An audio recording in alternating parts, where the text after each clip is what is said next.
Hey y'all, it's Dr. Shamanda.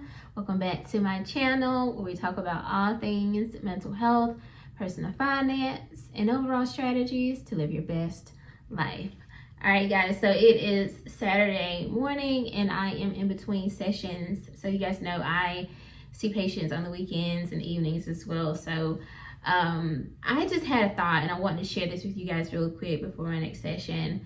And if you're new to my channel, welcome or welcome back. On this channel, we talk about all things financial freedom, time freedom, and building generational wealth. And if you don't know, I am a millennial, single mom of 2 teenagers, and a former high school dropout turned doctor, PhD. So one thing that's super important to me is to talk about, barriers to finances or financial freedom, because that is a huge thing and that a lot of us struggle with. But in this video specifically, I want to talk about a couple things or a few reasons or aspects of the financial journey that we don't talk about, right? And because it can be lonely, it can be isolating. And so I want to really talk about this today. All right, so the first one is that it's not a straight line. Honestly, nothing is linear. Even when I'm teaching some of my patients or clients about the grieving process, one thing I always mention to them is that it's not a linear process. And if you know anything about the grief process, the grieving process, which some people will use this or agree with it and they don't, whatever, right? But it's the Elizabeth Kubler-Ross concept of the 5 stages of grief.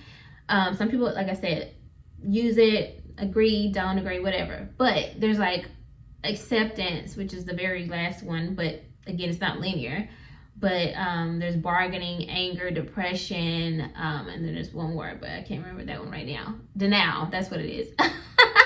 Anyway, but even when I'm teaching that concept, I always tell my clients, it's not linear. It's not like that, you lose someone and all of a sudden you go to acceptance and you stay there, or you are angry at first and then you automatically go to denial or whatever. Like, it's not like that. And it's the same thing with finances or this financial freedom journey.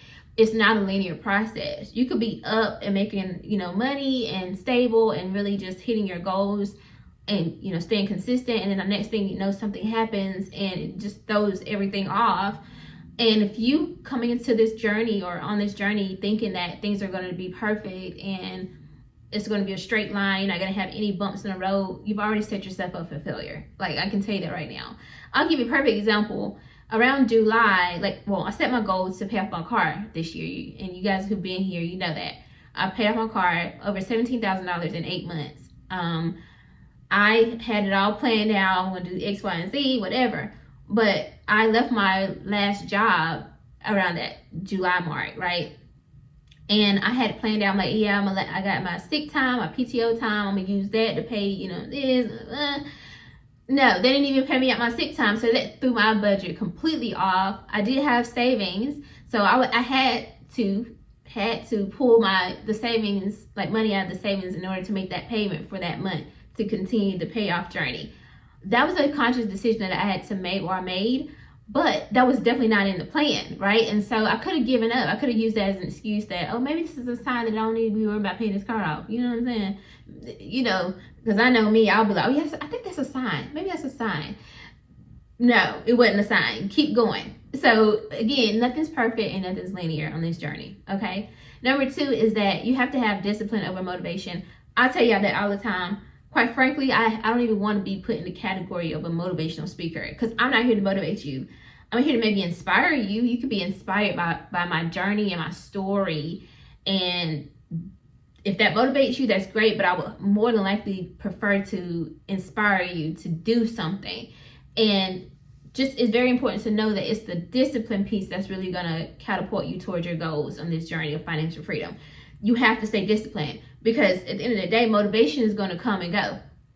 Literally, depending on what's going on in the rest of your world and your life, right? Work, parenting, your health, whatever. You're not going to feel motivated all the time. But if you're disciplined, you've already kind of got a system in place, and that will help you in those moments where you're not motivated because you're tired and you got all this other stuff going on. So discipline over motivation. The third one is that your mindset matters, and you have to shift your mindset.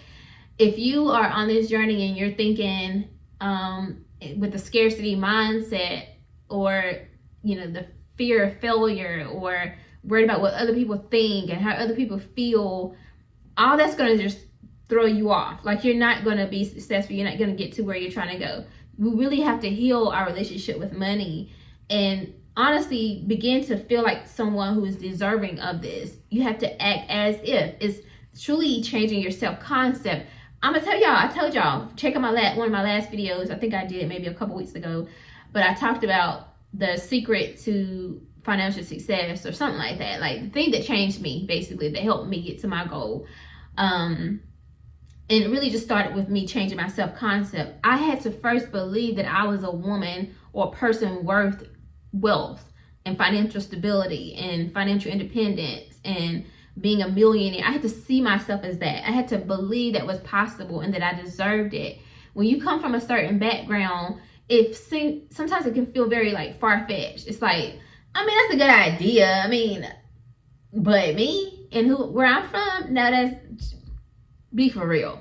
So you have to you have to first know that that's there. You have to really go in yourself and really confront yourself and your feelings. Again, that's all like financial therapy type stuff, but you can do that yourself, really.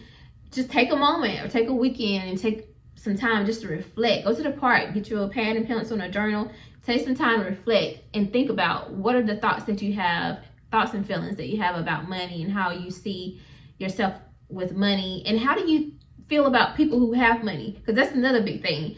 A lot of people put people with wealth or money in a box and they automatically assume those people are bad or they're hoarders or they're these wicked people. But people with money can be good people with money too. That's a possibility, because think of yourself right now.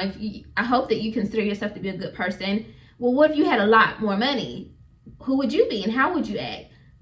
Then it's possible to be a good person with money, right? So anyway, you have to change your mindset when it comes to money. The fourth one is lifestyle versus legacy. So you have to know that, like, delayed gratification is a very, very, very, very big concept on this journey. We all want nice things. We all want to live a lavish life, a luxury life, a soft life, and we know we deserve those things, right? But it's about delaying it for now. And I know we never know when our time is up, or maybe we could get, God forbid, we could get sick next year and we've been saving and you're like, oh my gosh, like I could have spent this last year enjoying my life, but instead I was saving it, whatever. That could happen. It's a possibility. But are you willing to take that risk? Because you could get to next year and everything is still the same, but only difference is you ain't got nothing. you didn't save anything, you didn't pay off any debt or anything, you didn't utilize this time or steward this time effectively. I personally I'm not willing to take that risk. I'm willing to lay it all out there, take my chances. And for me personally, being a mom, at least I know that if something happens with me, my kids will get the benefit. And see, that's a very unselfish thing, right?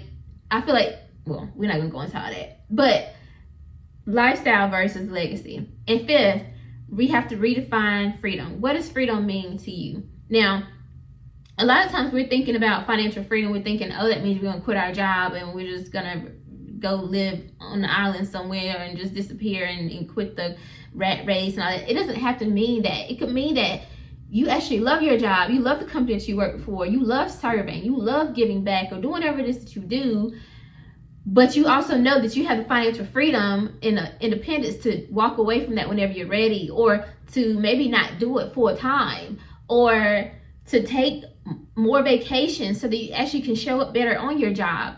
Like, there's a whole nother level of financial freedom than the whole concept of just quitting or not ever working again. That's not financial freedom. That's not the whole point of it, right? And so we have to redefine what freedom is. But maybe for you it is. So let me just make sure I preface that. Maybe for you it is just completely walking away from this corporate America world and the system and all of that. If that's what works for you, if that's what you want, that's okay. But it's important that you define what it means, and it needs to be personalized to you.